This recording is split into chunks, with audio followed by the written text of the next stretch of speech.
Welcome back to Future News. As always, you'll find an article linked to this potentially unsettling discovery in the description below. Off the beautiful coast of the Pacific Northwest, a hidden danger lies beneath the ocean. This is the Cascadia Subduction Zone, a giant crack in the Earth's surface stretching over 600 miles. It starts in northern California and goes all the way to British Columbia, Canada. The CSZ is where two giant pieces of the Earth's crust, called tectonic plates, crash into each other, the Juan de Fuca plate and the North American plate. Unlike some plates that just slide past each other, these plates act differently. The heavier Juan de Fuca plate gets pushed under the lighter North American plate. This process is called subduction. The CSZ isn't just a line on a map, it's a powerful force of nature. The subduction process creates a lot of pressure and stress along the fault line. This stored up energy can suddenly burst out as huge earthquakes. These earthquakes can be so big they're called Megathrust earthquakes. The Earth's tectonic plates are always moving, very, very slowly. This movement comes from the heat deep inside the Earth. At the CSZ, the Juan de Fuca plate rubs against the North American plate as it dives down. This isn't a smooth process. Friction between the plates makes them get stuck. As the plates keep pushing, the stuck zone builds up more and more stress. Imagine bending a stick until it breaks. In the same way, when the stress along the CSZ gets too strong for the rocks, they break. This sudden release of energy is what we feel as an earthquake. The size of the earthquake depends on how big the broken area is. The CSZ, because it's a megathrust fault, can create breaks hundreds of miles long. The earthquakes from this can be devastating, reaching magnitudes of 9.0 or higher. The CSZ has a long history of powerful earthquakes. Even though it seems calm now, this fault line has caused massive earthquakes in the past. One of the biggest happened on January 26, 1700. This earthquake, believed to be a magnitude 9.0, caused widespread damage along the Pacific Northwest coast. The 1700 earthquake created a massive tsunami that traveled across the Pacific Ocean all the way to Japan.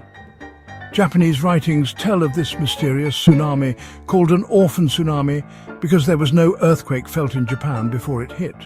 This tsunami helped scientists figure out that the Cascadia earthquake happened. Things like underwater forests and layers of sand left by tsunamis also prove that many large earthquakes have happened along the CSZ in the past.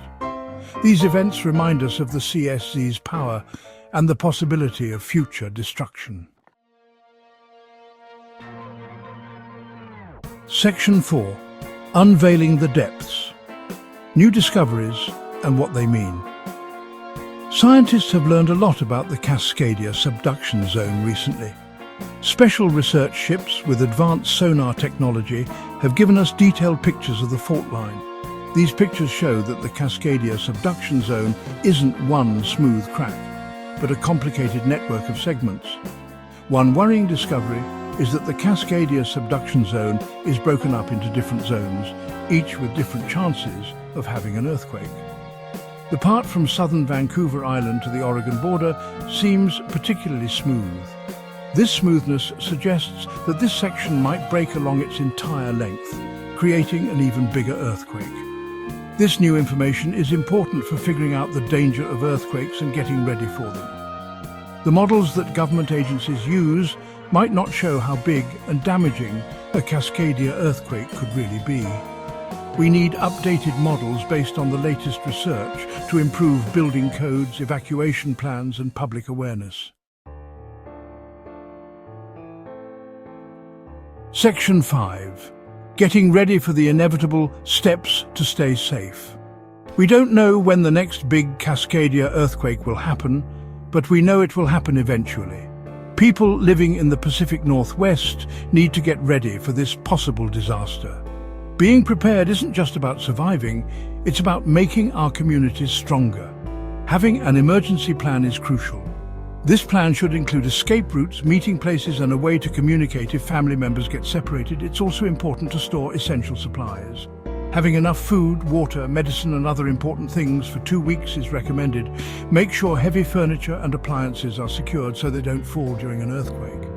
Practicing earthquake drills and learning basic first aid and CPR can also save lives.